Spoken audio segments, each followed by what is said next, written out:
Lonesome Lands podcast. This is the Lonesome Report edition. How's that sound? I'm Jim Mundorf, Southwest Iowa. Shad Sullivan. Coming to you from my home office, Young County, North Texas. Oh, he switched counties. All right, so we got a lot to get to. There's crazy things happening every week, and we can't keep up with it. And now we're running late, and so let's get to it. Our presenting sponsor for this episode is Ranch Vision, so they're helping us do this now. RanchVision .io. You go there and you find a software, livestock profitability software. I'm not sure if that's what they called it, but that's what as I went through it, that's what I called it. It's developed by a large animal vet named Dr. Richard Brazil and his daughter and some other daughters, I think, both of them. Yeah, Um, Keely Cavello is the one that we know of, who we talked about on here. Shad called her an American hero, which I liked, which she is. She runs American Unwon, absolutely. which we've talked a lot about. But they have developed this software.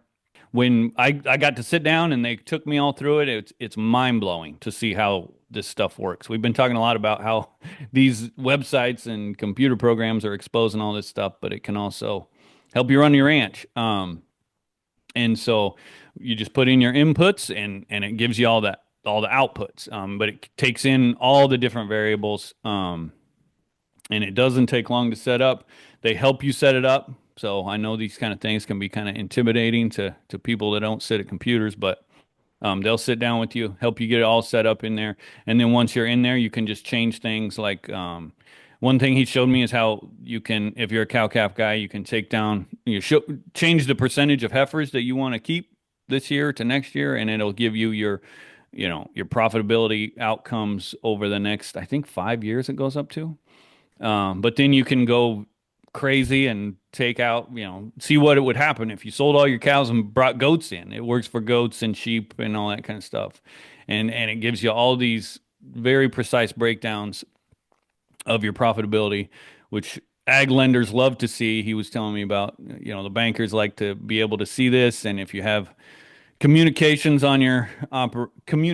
issues on your operation, this kind of breaks it down so everybody is on the same page, which most operations have.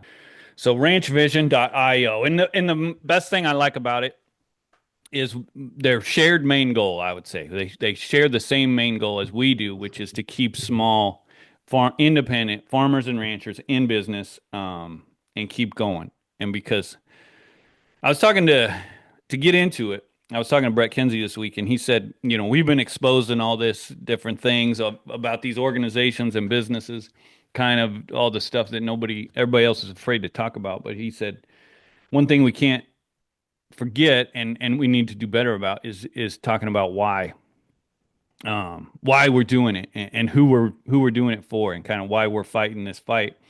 And when you get into it, last year's census data came out. 140,000 farms and ranches have been lost over the last 5 years. And a majority of that, if you get into it, 107,000 independent beef and cattle farms and ranches are no longer in existence in the last 5 years. And so that's, the end goal is to stop that from happening. And there's not enough organizations, there's not enough people talking about why that is happening. And if you go in to what we talked about last 2 weeks with, we talk about Ducks Unlimited getting 300 million, all this climate start money. Ducks Unlimited gets 300 million. National Fish and Wildlife gets billions. Farm Journal gets 40 million. All of that money, the most infuriating thing about that is it comes from a fund, the federal government fund, that is called the Commodity Credit Corporation. And that fund was created and is supposed to be used to keep farmers and ranchers in business during times of like crisis. And $3 billion of that money is no longer in that fund because it's been funneled to people like uh, ADM, Archer Daniel Midland's one of the biggest ag corporations in the world. Iowa Soybean Association got over $96 million. Go South ahead. Dakota State University, Farm Yeah. Journal, the Nature Conservancy, the World Wildlife Fund. The list goes on and on and on. Yeah, so we We opinion. separate this, Jim. It's easy to separate, right? I've been talking about liberty and freedom forever, that these are all liberty issues. And to separate this, it's freedom makers versus freedom takers. And to go back on Ranch Vision, you said that gentleman's name was Dr. Richard Brazil, right? Yeah. And his daughters, one of them being Keely Cavello, uh, is a freedom maker. She is fighting, putting out incredible stuff Yeah. um, to ensure independent production goes on, and we have the liberty to produce how we see fit. So, with that said, all of this money that you're talking about through the CCC, Commodity Credit Corporation, through climate, it's climate hysteria or climate bribery, right? We'll give you this much money if you'll promote climate change or that agenda. And man, we have come up with some real big checks. Yeah, and I'll say another thing. Like Iowa soybean associations coming out and saying, yeah, farmers are against these cuts in the climate payments, but it's like, if you're telling me that that your $96 million is all getting funneled into farmers and you're not, it's Yeah, enriching, don't piss on me and tell me it's raining. exactly. You know what I mean? And that's what that is, kind of.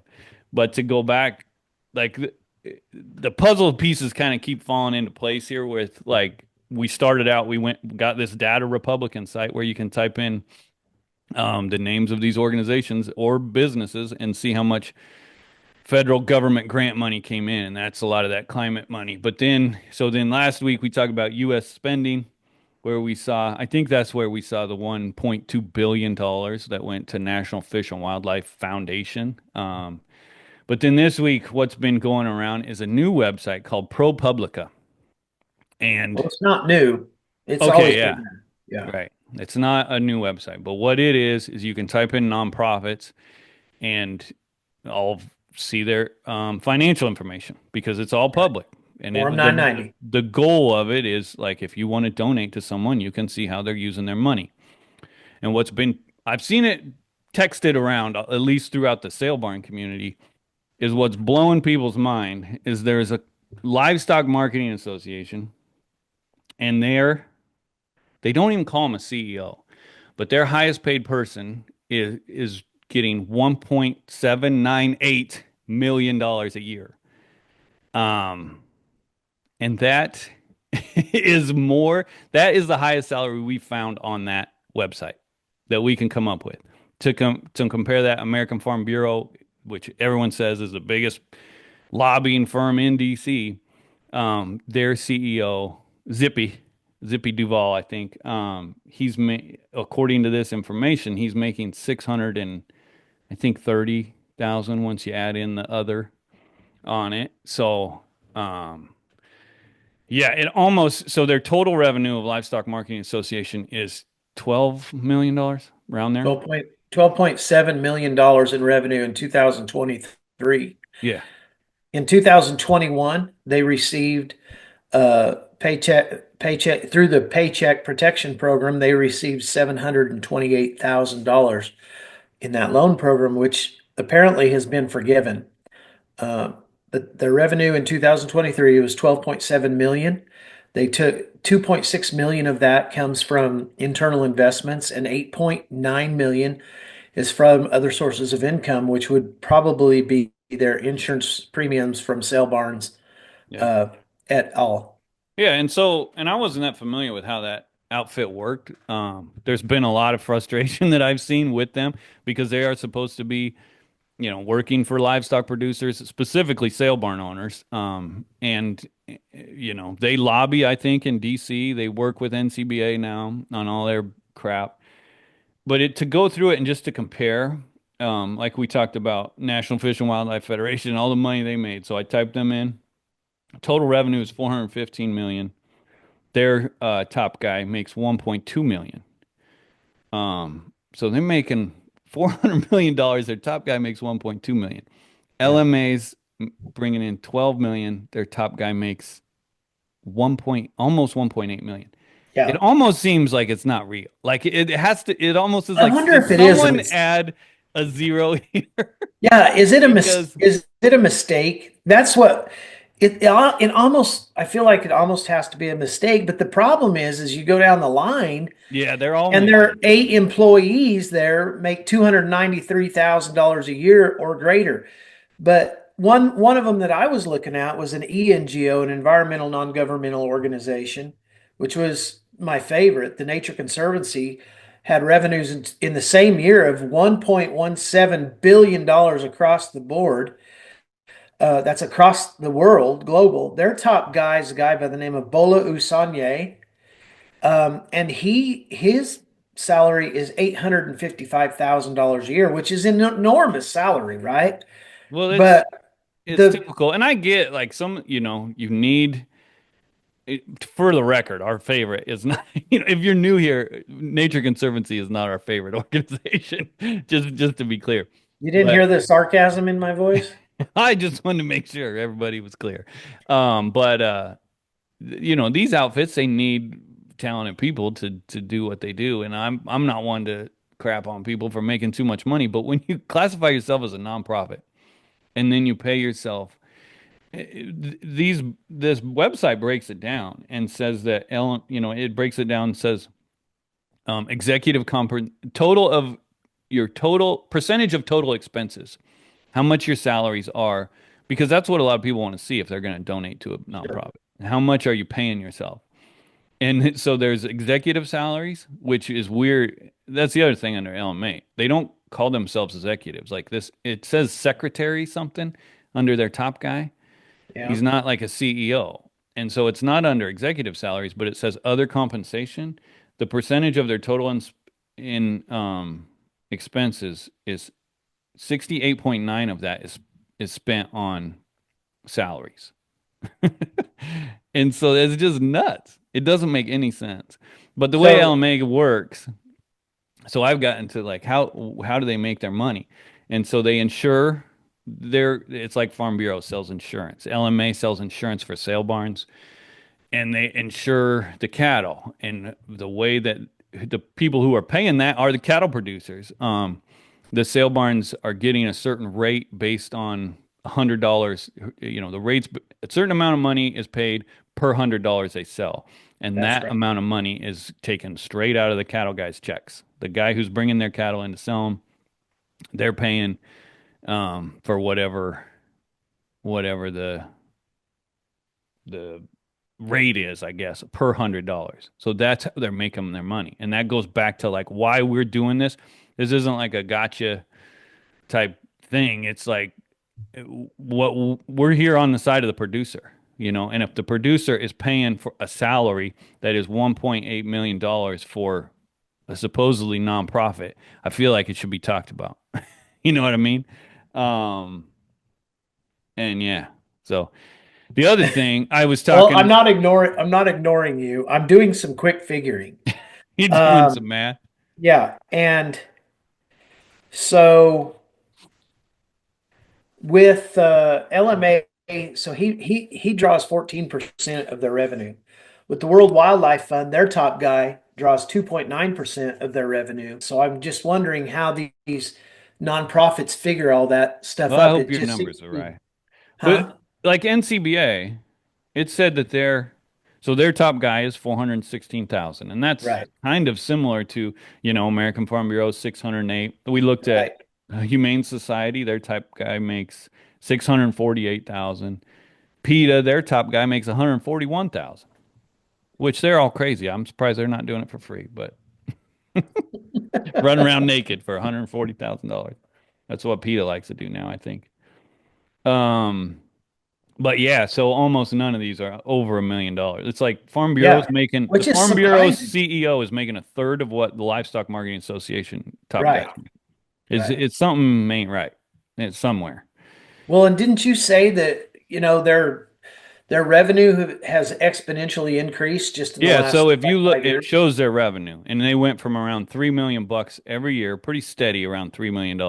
And something happened in 2018 where they went up to around 12, and it What stayed happened? around. I don't know. So someone Lobbying. said, so I've been asking different people, and someone said there was a way that they restructured somewhere, and I don't know. I Did they mean, restructure to where these cell barns had to use them, I've been or told that that was what we came up with at first, but I don't believe that is the case. There was some, I don't know. They lobby in DC. Who knows what happened? I mean, yeah, and here's the thing about us. Somebody commented. I've been reading the comments lately, and I really appreciate them. I'm not good at getting back to them or anything, but it does help to kind of see where people are coming from. But one lady was like, "You guys aren't. You guys need to be more professional." Or something like oh, that. And it's kind of, for the record, what? we're not like journalists sitting at our desk on the phone all day trying to figure out what's going on. We kind of look at what's going on the internet, and then we talk about it because we're living in a time in ag media where nobody's going to talk about this deal. LMA has connections and all throughout the industry. So the only people that are going to talk about it is us, someone who is fighting for independent farmers and ranchers. Yeah, I agree. And just, and no one else is going to question this deal. And I will say this, Jim, from the people that I've talked to, which hasn't been a lot, um, LMA does provide good services to these cell barns. Now, my whole, I guess, contention is that the cell barns are actually acting as, the labor force for LMA and certainly for the Cattlemen's Beef Board, and then they don't get any portion of that. And so, talking around, most of the people are like, they provide, good local or regional service. They do good things Well, for us. I, And the one I talked to a couple days ago, they were like, "Oh my gosh, they're so much better than the Cattlemen's Beef Board." She said, "If I'm just a little bit late on the Cattlemen's Beef Board, I get, on all that yeah. stuff, and I have, and she says I have to do all that for free." Well, And that's the other thing is they're required by law to do yeah, that. Like you're not required by law to deal with LMA, but I think there are there's not a whole lot of options there as far as there where are you not a can lot of. insure. That's correct. And Yeah. one guy told me, um, I was talking to, and apparently their big thing is producer profitability. They're going to come around and talk at all these sale barns about producer profitability. And he said he was talking about how they hand out coloring sheets at the sale barn for all the kids, and it's hard to say, that's kind of a cool thing that they do. But what he said, he goes, "That's nice that you're handing out coloring books to my kids, but what are you actually doing to make sure that my kid's going to get the ranch when I'm not around?" And that's where it comes down to. Where are you at on mandatory electronic identification for cattle? They're wishy-washy all over the place. Same with MCOOL. Same with all of these issues that, they used to be staunchly against the beef checkoff. They sued the beef checkoff. It went to the Supreme Court years ago. And now something has changed over the years where they're just part of this new good old boys club where they've kind of buddied up with NCBA and as far as lobbying, and they don't want to take a hard stance on anything and actually stick up for the producers, but they're going to come around just like NCBA kind of does with their state organizations. Now they're going to come around and do these producer profitability Well, let me meetings ask you and put this. on a good face while they're cashing $1.8 million checks. Well, let me ask you this. What is, um, what are they supposed to do? What is the role that LMA plays in the beef industry? And that's the thing. Like if you No, I want me want to, an answer. What is it? they insure sale barns. Exactly. So why are they talking policy? Well, because I mean, you don't think they should? I think I they think should if they're sell. they either should or they shouldn't, right? Because they're in DC lobbying. I was told. Yeah, I thought they were supposed to bond these sale barns. That's what I Yeah, thought. that's what they're doing. But also, why is it a nonprofit? If you're selling a product, I mean, it seems like a business. It's odd to me, and that's the whole thing with all these nonprofits. Yeah. It's kind of like I could have set up Lonesome Lands as a nonprofit and probably been doing really good. You know what I mean? Yeah. If you, I think a more business savvy kind of person would, because I'm taking subscriptions that are kind of pretty much like donations. Um, but I'm not gonna do go down that role. Go down that route, I guess. Um, I don't know. What do you think? I'm not sure why they're going around to these sale barns putting on policy driven meetings on how to be more profitable. That's confusing to me. Well, I mean, because they want to put on a good face and keep, it's kind of like NCBA.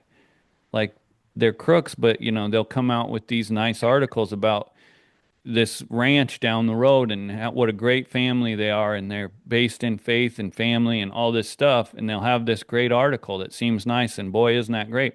And then they go to DC and they lobby against the Prime Act, to where you can't take your cattle to your local locker and get it butchered without having a million times more stricter regulations than Brazil, the beef packers in Brazil, who Yep. bribe, who have all pled guilty to bribing and health inspectors and the whole thing. They went to prison to get back into Thank that you. deal. But Thank you for making my point for me. yeah, so LMA, what are you doing? I guess that's the question.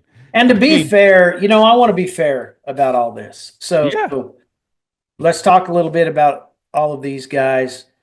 Um, you want, RCAF's revenue in 2023, RCAF USA, their revenue was 921, yeah, 921,000.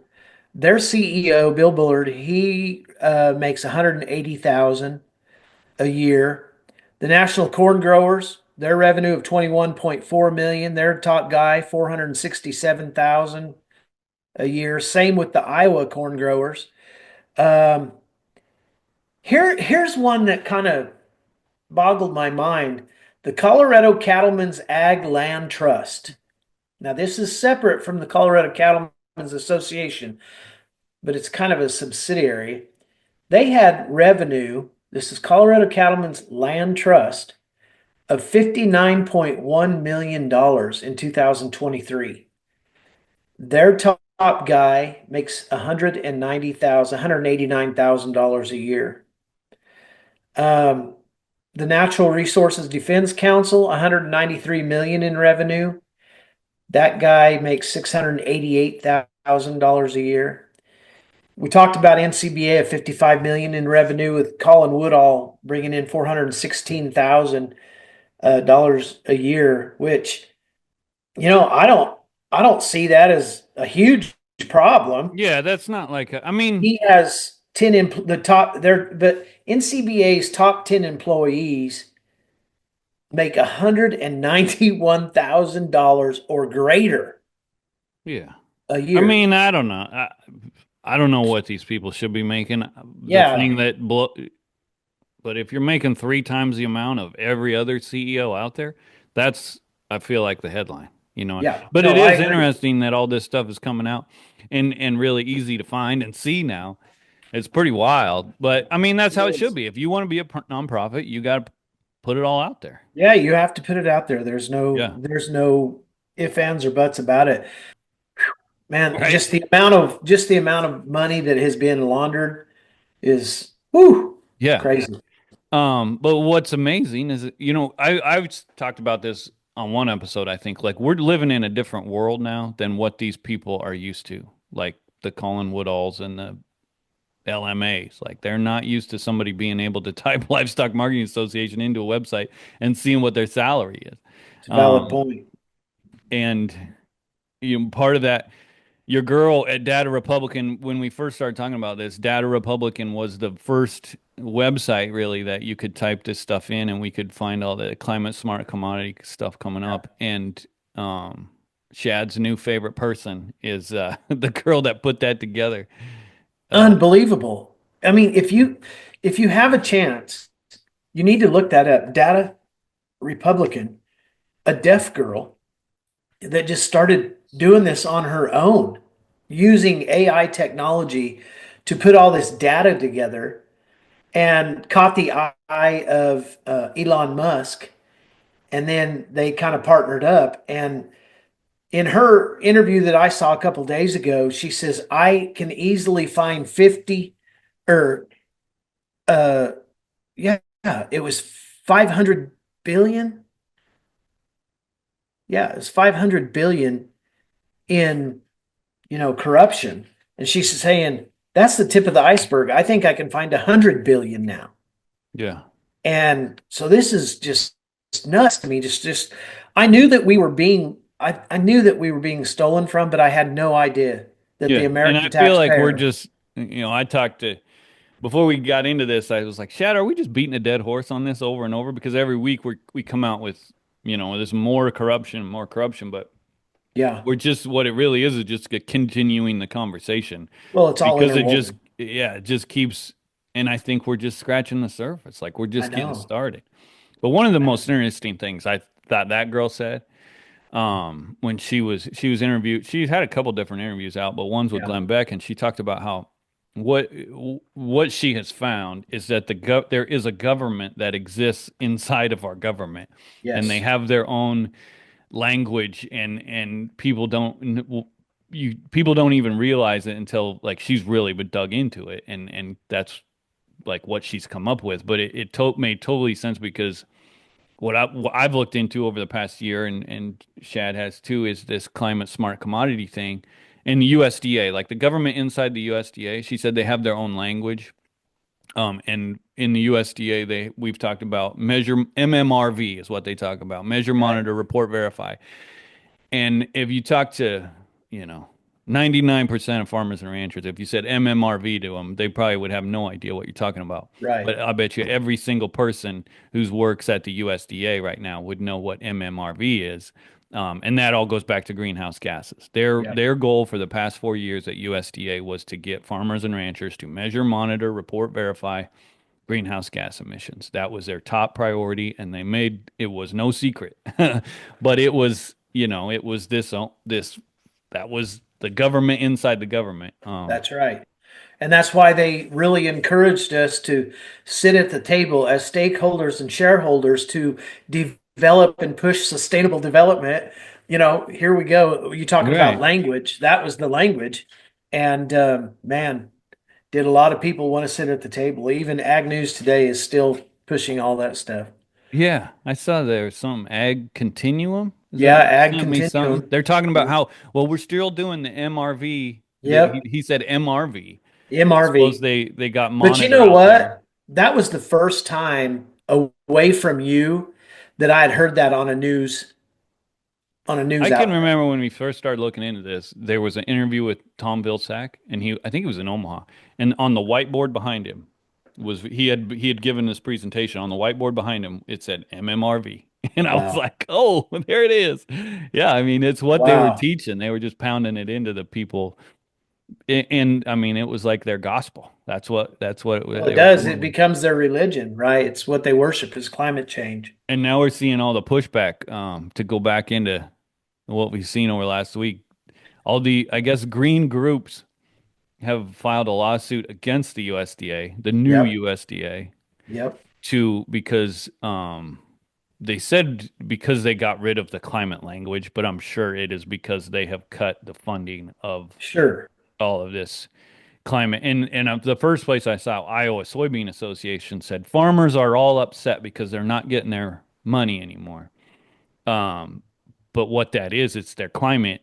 It's the farmers who signed up through Iowa Soybean Association. And I would say the farmers probably aren't nearly as upset as Iowa Soybean because what's come out is these, like Iowa Soybean Association, I think it's 96 million is what they were getting. But it came out that that's a multi-year, very little of this was really available to see like what that contract looked like. But apparently it's a multi-year contract. I don't know how many years, but now that they've cut it off, they're not going to get their full 96 million and they're pissed off.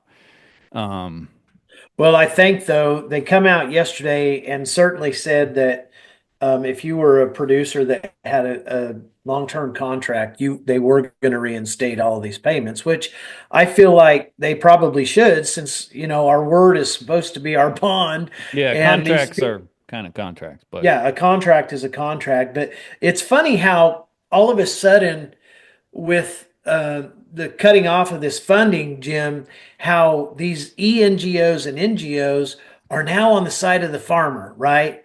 So yeah, one of the big headlines was farmers sue USDA after agency deletes climate change data. Well, what we come to find out is it was really the Northeast Organic Farming Association in collusion with the Natural Resource Defense Council and the Environmental Working Group sued the USDA because they scrubbed all of this climate change uh, wording off of their website. But make no mistake, these people have not been the friends of farmers and ranchers ever. But all of a sudden, now that they can use them and leverage that, they're friends and start speaking for us. So I thought that was really very interesting. yeah, yeah. It's wild. They're starting to get pushback, but it's kind of telling who it is. But They're trying to go ahead. we talked about that a long time ago. I when Trump came back into office, I said this is going to separate the socialists from the constitutionalists. And even in the agriculture industry, it is separating the people who have been conditioned to take government payments, and it's separating them from the constitutionalists, the more conservative type people. I'm watching social media every day. I cannot believe how many people are talking about not getting their federal funds. One lady this morning says, uh, we need our funding so we can rotational graze our pastures." And I'm like, what does funding have to do with that? Put your electric fence up and start rotational grazing. Why do you need federal funding to implement that into your operation? That it's got me so confused, but I think it's just a conditioning of the people to think, well, we can't get by without the federal government, right? It's just amazing to me where we're at. Yeah, but to go in like that equip, we talked about that Yeah. TikTok, like that guy who Missouri guy who's all mad. Right. Apparently, you got to do all the work and then they pay you, or Yeah. you have to spend all. So, but I would think there'd be contracts on that have to be There are honored, contracts right? on that, and those equip contracts are going to pay, They'll be honored. they'll be honored. All right.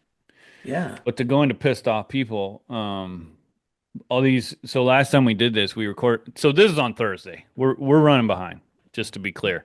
Um, But last time we did this, we recorded on Wednesday, and on Tuesday is when they start firing all them federal employees, at Yeah. least like BLM and National Park Service, all that kind of stuff.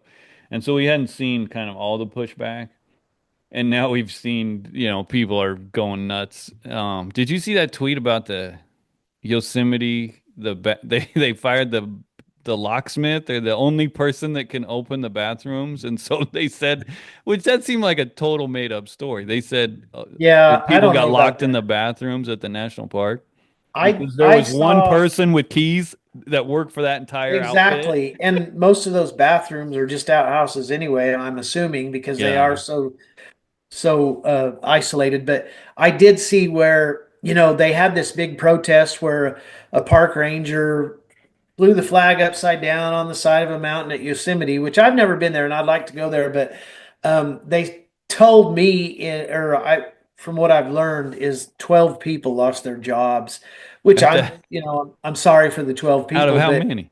not overall hundreds out of Yeah. hundreds. 12 people lost their Yeah, jobs. and that So sucks every time. But they are playing on people's fears because everyone's scared of getting locked in the bathroom. everybody's scared of it, but I'm going to Everybody's say, been in the bathroom and been like, yeah, "Oh crap, am I I'm stuck?" just saying, hey, if you're doing your job, you will you will get your job back based on merit. Well, some I people think, already have. well, They've yeah, and reinstated some. I think the days of just having a job are over. Here's a little statistic I seen on TikTok this morning, seemed fairly viable. This lady has done some studies on all of these buildings that are rented by the federal government in Washington, D.C. And this came from DOGE. So there's one building at 810 Vermont. It's the Department of Veteran Affairs. The federal government rents that building for $27.2 million per month. It's 618,000 square feet. It 2,483 people are employed there. Since 2021, the average login per month was 387 people out of 2,400. It has averaged a A lot of elbow room. 16%. Yeah, it has averaged a 16% occupancy in those years. Did it say who they rent it from? Who's getting all the money? Yes, they did, but I didn't write that down.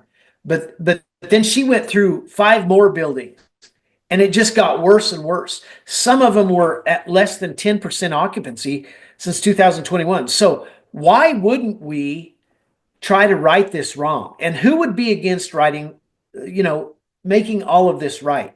Yeah. If people are getting paid, like I've heard, and I don't know if this is true, but I've heard people working for the federal government were at home for months on end, maybe doing 1 hour of work a day.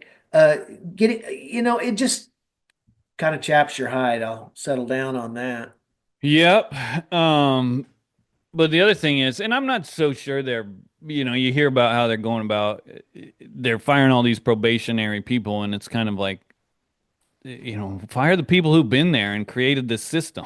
I could see where there's I, mistakes happening I get maybe, it. or it might be not the best way to go about it. But I did I listen to a totally, podcast. I did listen to a podcast of they talked to a fired BLM guy. And he was so sure that, these ranchers won't get their contracts and I do all this great work and all this stuff. And it's kind of like no one in the room kind of realized the the attitude that ranchers, at least that I've talked to, have towards the BLM. oh, yeah. And I mean, I've talked to guys and else there are good ones who are actually trying to help, but the vast majority, I mean, I guess I wouldn't even say vast majority, but I would say the attitude towards the BLM is that they are controlling and they hate them. I mean, they as far as Same an way with, overall organization, they yep. absolutely hate the Bureau of Land Management, Same and way with the nobody's going to Forest shed a Service. tear for that guy who's like these ranchers won't be able to get their contracts because we're not in charge. Like, and that's the whole attitude that ranchers feel like towards them. The BLM thinks that the world's going to stop turning if they're not around and in charge of things. And that goes That's back what to, go ahead. Well, that's what happened. I mean, it's not just BLM. It's the Forest Service and the Park Service and all of those that have been incrementally infiltrated, and where they're given power that they don't have by the bureaucracy they're not supposed to have. They have taken advantage of it, and we've seen that all over. I'm getting calls every day from Arizona, New Mexico about BLM, you know heads of BLM and Forest Service taking advantage of and really abusing these ranchers. And we see that with the mod case in South Dakota, where Travis Lunders, he used power that he didn't have to press charges, felonious charges Yeah. against a family over a fence line. It's so dumb, but it Fence really line speaks that's to the been there for infiltration. decades. It's a great Yes, example of federal employee thinks he's never going to lose his job, thinks he right. runs the world. He got pissed off, and there's a fence line that's been there for decades, and he went in and arrested those people Yep. for no reason. Yep. Just a total asshole. So, but yeah, I mean that goes. The other thing is, I've been getting messages about this. Well, they killed this wolf in Oregon. And OR 158. Have you heard about that? Yeah, I saw Yeah. something on it. The wolf has killed 8 cattle on one ranch, and it said probability of killed 12 calves. And they wouldn't shoot the sucker. They had to have this giant meeting. They were working with, I think, national parks or national forest or something, and those guys were telling him he was collared. And they talk about how they collar these wolves and then they catch them once a year, and then they're no longer afraid of people. So they'll come right up to your ranch. And this, I read there was a social media post that kind of went crazy. It went viral, I guess. But she's scared for her kids because this wolf Sure. is just roaming around and he ain't scared of nothing because they've caught him so many times. And he's like, well, I can just go out on these ranches and eat calves. Same And way in New that's his people's Mexico. livelihood, you know. Yeah, same way in New Mexico. Uh, a friend of mine just in the last week had two cows killed and some calves killed by the same wolf. And this wolf has figured out that if he can kill a cow, that their udder is the most tender part. So he's just eating the udders, killing the cows, eating the udders, and moving on. Yeah. And not good because it is bother. It's really starting to bother lot of people as well. It should, but there's going to have to be something done about And that's that. the thing, to go back to where we started. We have these organizations that get millions of dollars. Where's NCBA on the wolf deal? On these, where's the LMA? I know that people have been reaching out. I mean, I haven't seen anything. I saw NCBA's post this morning. It was all about it was a real great weather report. You know, I mean, that's what they do. They come out with this crap and they tell you, oh, Well, this is going to help your operation. Well, in the meantime, you've got wolves eating people's calves, and where are they? no, I agree. And in defense of I can't talk about New Mexico cattle growers, but in defense of Colorado Independent Cattle Growers Association and Colorado Cattlemen's Association, they have really gone as far as they can go to help these ranchers. But see, our hands are tied by the ballot, right? Right. That's where the problem is. And then not only that, the hands are tied by the ballot, but then your hands are tied by the overreaching employees of the Park Service and the Forest Service and the BLM that are, because of infiltration, are on the side of the wolf. They're not on the side of the producers. I Yeah. mean, Colorado's governor and the Park Service people that brought these wolves in from Canada, the last set of wolves that come in, they actually lied to the people and said we're turning them out this day. But the truth is, everybody was watching them, and they turned them out 4 days prior to their turnout date. And so it's all just a big, corrupt, lying, colluded mess is what it is. And the ranchers have no rights. They have no rights in this. Hmm. If a rancher was to shoot one of those wolves that was attacking a calf or even a kid, that rancher would go to prison the way it's set up now. Yeah. He would go to prison today. Yeah.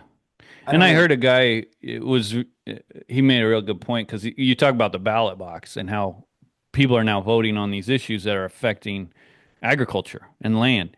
And, he's like, well, if you have a brain surgeon who's going to do brain surgery on you, do you want, the operation to be, I mean, it's a little far-fetched, but do you want that to be voted on at the ballot box on how he's Yeah, going to run his operation? absolutely. I mean, or any sort of business. Like, would you like your business, things that affect your business, send that to the ballot box and have all these nut organizations out lying to people to get them to sign petitions and to get them to vote on this? I mean, they just They make use the stuff up on emotion. these petitions. Yeah. They're like, do you want people to murder, mama bears? I mean, one of the things I talk about that Meat Eater podcast, he keeps bringing up this billboard where it's a big thing. They want to delist grizzly bears so they can be hunted, and they have this billboard of a sow grizzly bear with her cubs, and it's like, well, you can't shoot a sow bear of any kind ever. I don't think anywhere. But they just make that stuff up and Well, lie to people to get them behind it. I have to give Boebert, Representative Boebert out of Colorado, her and somebody else, I'd have to go look, Give her a hand. introduced a bill to delist the wolves. And so we'll see where that goes. But man, these people are really suffering at the hands of the ballot box. 49 to 51% is how that passed in Colorado. And I don't know. It's time will tell to see what happens, but it's not good. It's not good on the bottom line for the rancher. That's what's crazy about that wolf in Oregon too. He's listed as endangered in Oregon. In Wyoming, you can shoot them all day long.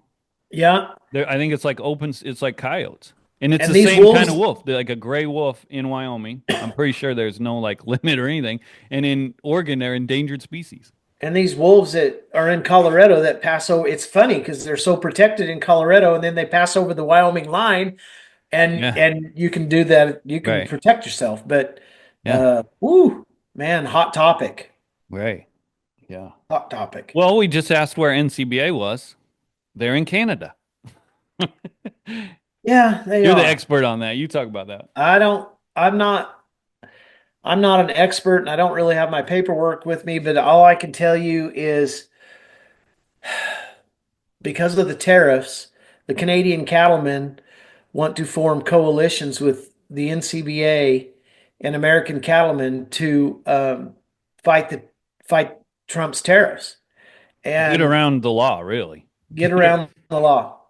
Yeah. And I don't know. I'm not a very smart guy, Jim, for sure, but I feel like that. I feel like that's collusion. Yeah. Well, I mean, how many why are we working with Canada?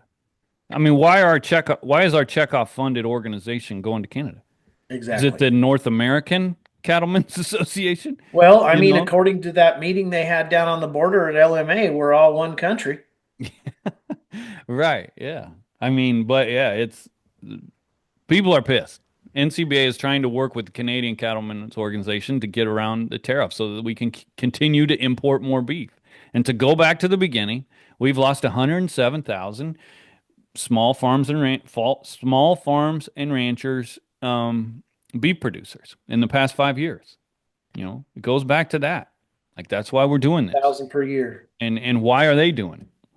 You know, what are they? Who are they working for? Um, but yeah. And we're forced to. That's the other thing. Brett Kenzie told me this week. He said lobbying organizations should never be able to mandate charges that you have to pay. Like you shouldn't have to pay to any of the checkoffs. Like checkoffs should be voluntary. Like Iowa Soybean Association, they get checkoff money. If people are against them getting $96 million from the commodity commodity corporation, did I say it right? Um, that Commodity Credit yeah. Corporation. I knew it didn't sound right. But if people are against that, they shouldn't have to pay them. But they do. They have it comes out all your checks, all these checkoff dollars. And now cattle producers are forced to give money to this organization that's in Canada right now working against their interest. That's It's right. But, BS. all you have to do to know where you stand as an independent America loving producer is um, listen to a guy in this what they have yesterday, this Senate committee hearing. Was that yesterday? I thought it was today. No, it was Oh, the yesterday. USDA one was today? There The was a different new one yesterday? the new the new president of NCBA in his testimony yesterday on Capitol Hill, he says a vocal yet minuscule minority of dissatisfied farmers whose voices have been amplified by radical environmental rights activist groups.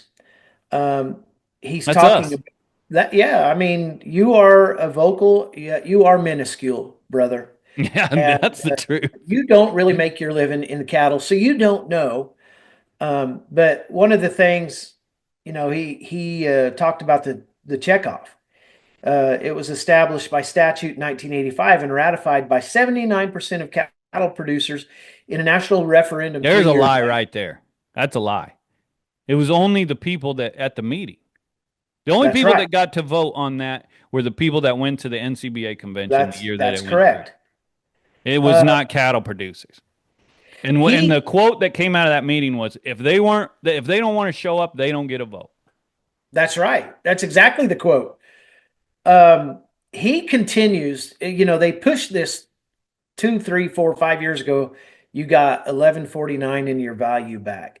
Now they're saying you get 13.41, $13.41 in return for every dollar invested in the beef checkoff. But yet we are eating less beef and we have less producers on the land now than we've ever had Yeah. before. How many producers are we losing every year? 21,000 per year is what we're losing. Um, of course, So let's celebrate the beef checkoff.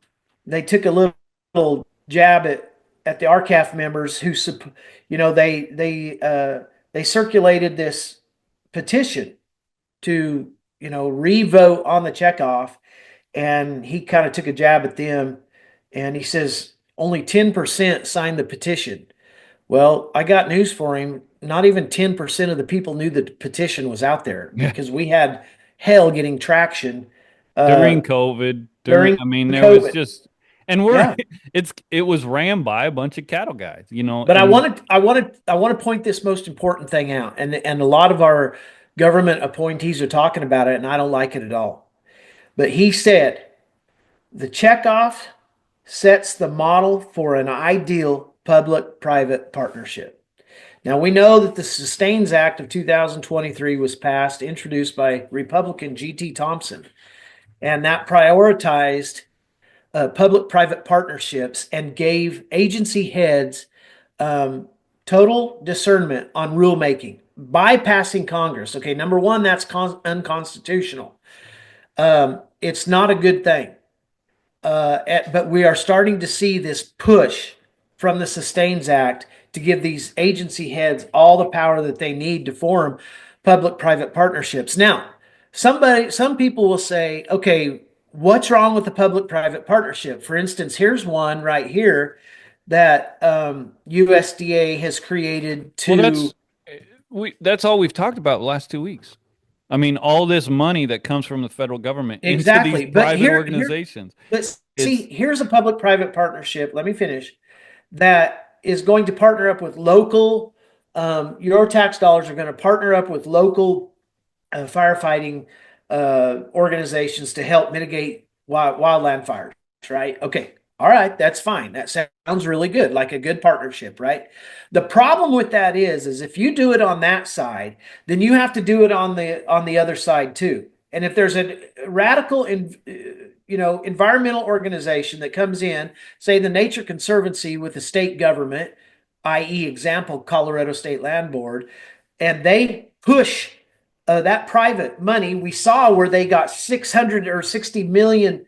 Where is that? Right here, the Nature Conservancy from the Commodity Credit Corporation got $60 million just from the Commodity Credit Corporation, 40 million through the Forest Service. So they can put that money into USDA, they can promulgate rules, and then we have to follow those rules. And those rules may go against freedom and liberty, may go against the capitalistic way of life, may go against any kind of grazing on federal lands, anything. It can be nefarious. Even though there might be some good, there's also more nefarious. And that's where you have to be careful, because these public-private partnerships, you can't have it one way and not the other. We're going to be in trouble on these public-private partnerships. it's socialism, national socialism. It's National Socialism. That's right. And socialism and There's nothing. another word that they use for that in Germany. Yeah, there's nothing. Socialism is only volunteer communism. That's all it is. Yeah, and yeah, right on, man. Man, a lot going Um, on, buddy. Brooke Rollins update. I We don't, talk I about don't, so U.S. Secretary of Ag. yeah, Is it sec? Yeah. yeah, Um, Brooke Rollins. We talk about her every week, so I thought we'll just have a Brooke Rollins update. You sure. kind of just gave it. That testimony was in her hearing. A little bit of it. She's having this hearing with all these ag organizations. None of them are. They're all corporate backed ag organizations. Well, let's go over that really quick Yeah, because this is because happening today. I think that testimony that you said came out yesterday. It no, came out yesterday. it It was written happened yesterday. testimony. Yeah, Could have that was the swore it written. happened this morning. No, was it this morning? Let me just tell you something. Here's the title. Here's the title: Perspectives from the Field, Farmer and Rancher Views on the Agricultural Economy, Part 2, right? And so a guy from Kentucky sent me the people who were going to be testifying. And so on panel one, here's the testifiers. A guy by the name of Mr. Brett Erickson. He's the chairman of the U.S. Government Relations Council and the International Fresh Produce Association. Jeremy Hinton, chairman of the County Horticulture Council and the president of the LaRue County Farm Bureau out of Hodgenville, Kentucky. You have the Michigan Director of Agriculture and Rural Development. You have a council member from the Mississippi Farm Bureau Federation and the Mississippi Sweet Potato Council. You have Ben Echeverry, who's the Nailed president it. of the New Mexico Chili Association. That guy's probably the most independent producer on the whole panel. But here's panel two. This is what will get you. Mr. Ben Lefelt. He's the president of the American Sheep Industry Association, which I found out was the NCBA of the sheep industry. Now, We in should look up his his testimony, salary. huh? We should look up his salary. What Yeah, was I it didn't called? do that. The new president of the National Cattlemen's Beef Association is a feeder. He's a farmer feeder, I guess, in Waterloo, Nebraska. He represents National Cattlemen's Beef Association. We have Harold Hourigan, a board member of the National Milk Producers Federation. Do you know what the milk producers have done to their people? And Miss Lori Stevermer of the National Pork Producers Council. Yeah, they're all I mean, lobbyists. It's they're all lobbying all of those organizations. are ag industry lobbyists, That's right. All of them. which There's means not they're a controlled rancher by on that corporations. panel. Not a rancher, a farmer, nothing. Well, Maybe they the might chili guy be, from Mexico. there might be farmers and ranchers on, but they're speaking for corporate controlled lobbyists. That's right. Lonesome History. Is that what we should call it? The history segment. And continuing the conversation. Um, we started with tech. Why you keep looking at your phone? Your cow's still out, ain't it? Shad got a call for cows being out right before we got going. How's it going? You got them in? I hope so. You just won, right? You're distracted. There can Anyway, be a cow out 30 miles from here, and the sheriff calls me. for the record, I saw the phone call and I could tell I could see the hope in his eyes that it wasn't his. And then he was like, "Nope, that's mine." That's mine. Um, yeah, we started with our history segment in Texas, so I feel like we should move to the other end and go to Montana. All right, let's And do we it. talked so much about Charlie Russell. We'll continue that conversation. And naked ladies, because what was it was the award show, Grammys. At the Grammys, Kanye West showed up and we talked about this, and Shad had no idea because he never knows anything that's going on. Have you seen Caddyshack, by the way? You've never seen Caddyshack. I've I've actually heard of that. You've It's a heard of the movie, right? movie? Yeah. It's a movie. I have never seen it. No. Yeah. That's interesting. It's about golfing. You ever go golfing? I've been golfing 3 times. Yeah, I've been twice. You got me beat. All right. Yeah. Anyway, Charlie Russell. Well, anyway, the naked lady at the Grammys. I brought a Charlie Russell book, but it was the wrong one. I brought Good Medicine, but this is one of the best American books written. Trails Plowed Under by Charlie Russell, and this is where he talked about women's fashions. He said, in a granddad's time, when a man starts looking for his mate, he's sure gambling. If the lady limps, he might think her shoes hurt, but maybe she's got a wooden leg with the yards of garments she's wearing. He can't tell. What she's got on would overdress a ballroom today. He's only got two safe bets, her face and her hands. Of course, she's wearing long hair, but her head is another gamble. Maybe it's got bumps like a summer squash, and maybe the hair that hides it is a wig. She'd look the same with a nightcap on in a feather bed, and as I said before, our grandpas are sure gamblers. It's tough to read that. It's all written in the Montana cowboy lingo. It's like Will James took over after him, but He anyway. was he was super creative because who in the world would I've never likened a woman's face to a squash. Well, it was her head. You never knew. All you could see was her face and her hands back in our granddad's time, which would have been, I mean, his granddad's time would have been like revolutionary. Yeah. But he goes on. It's different today. So this was in probably written around the 1920s. He Okay. said bobbed hair, short skirts, low front and back. Every rag she's wearing wouldn't pat a crutch. If you think you're getting the worst of it, take the lady to the seashore. Get her wet in her one-piece suit, and you don't need no x-ray. The cards are face up on the table. Scars, warts, or pimples, they are all in sight. All you got to do now is find out what brand of cigarette she uses. He says, I used to think that men could stand more punishment than women, but I was wrong. In winter, a girl wears a fox skin, but her brisket is bared to the weather, and there ain't nothing on her that's warmer than a straw hat. But she don't pound her feet nor swing her arms. If she's cold, nobody knows it. If a man would go out dressed this way, there ain't doctors enough in the world to save him. No, sir. A woman can go farther with lipstick than a man with a Winchester and a side of bacon. Mm, But what reminded me of that whole thing is Kanye West showed up at the Grammys with a woman in a fur coat, and she took her fur coat off, and she's yeah. bare naked. I think she had like a see-through dress on, but you could see it, warts and all. There wasn't many warts. I don't know. I didn't look too close. I kind of get the feeling that Charlie Russell was a unique thinker, right? Obviously, he was. He's an Oh, artistic thinker, but I wouldn't call him the Kanye West of back then, but no, it, he certainly pushed the envelope in a lot of ways. And if when you read his stuff, it's kind of like magic, but it's weird magic, right? That's yeah. how I feel about it because it's What's not weird just is he's such a famous painter, and this book is so good.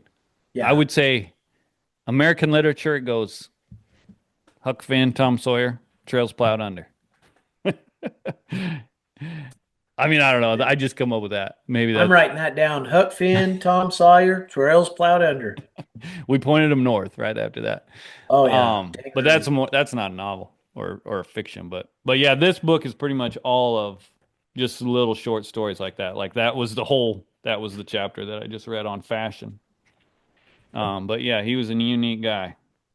But just speaking of naked ladies, he drew all kinds of naked ladies. Yeah. Apparently, so I read that his biography, which I have here too. Uh, John Taliaferro, Charlie Russell. He wrote in Okay. there that when so Charlie Russell would, his schedule was he would paint all morning and then he would go up to the bar and hang out at the bar with his buddies. I think, was it Great Falls? I don't know. He lived in a few different towns, but,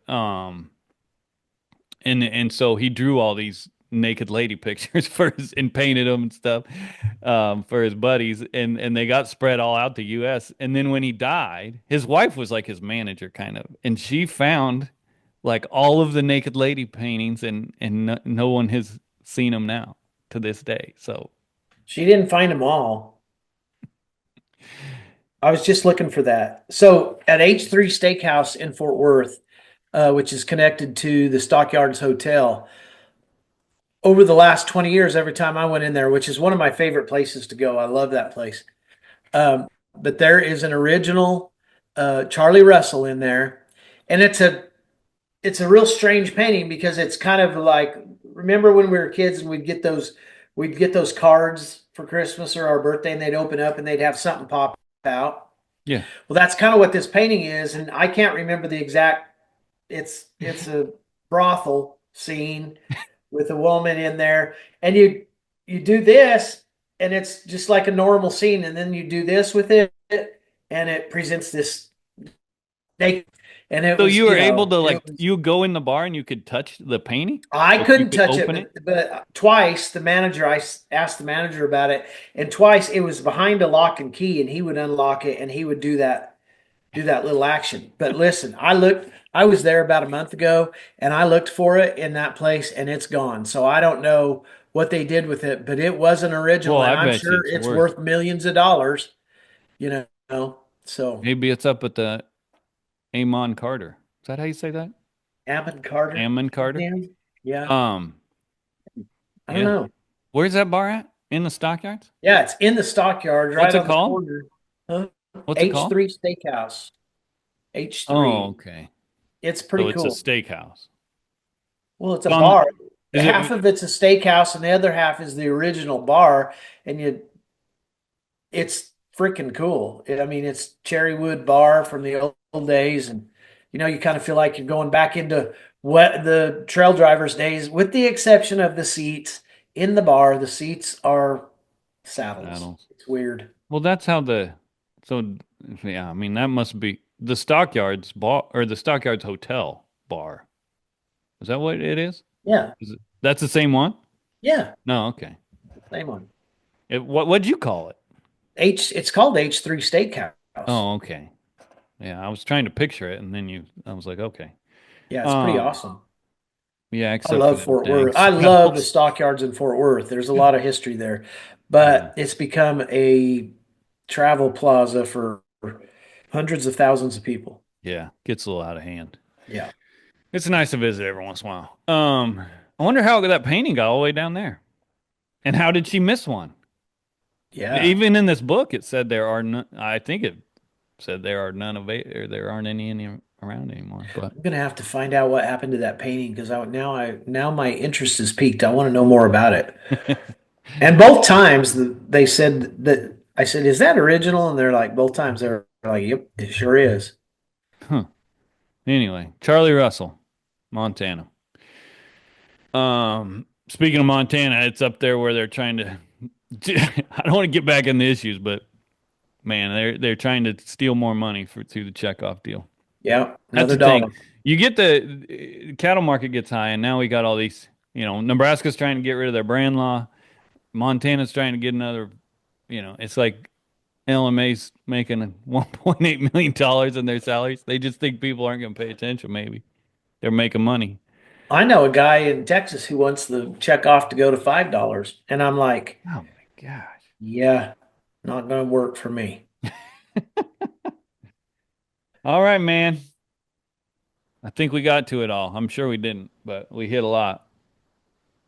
Uh, if you like what we're doing, if you want to help us continue to work for the small independent farmers and ranchers, if you think this kind of information needs to be put out there, you can go to lonesomelands.com, click on subscribe, help us keep going. If you want to sponsor, if you want advertising information, Jim at lonesomelands.com. If you're a rancher and you want to increase your profitability, ranchvision.io. They say you're a man of vision. Is that true?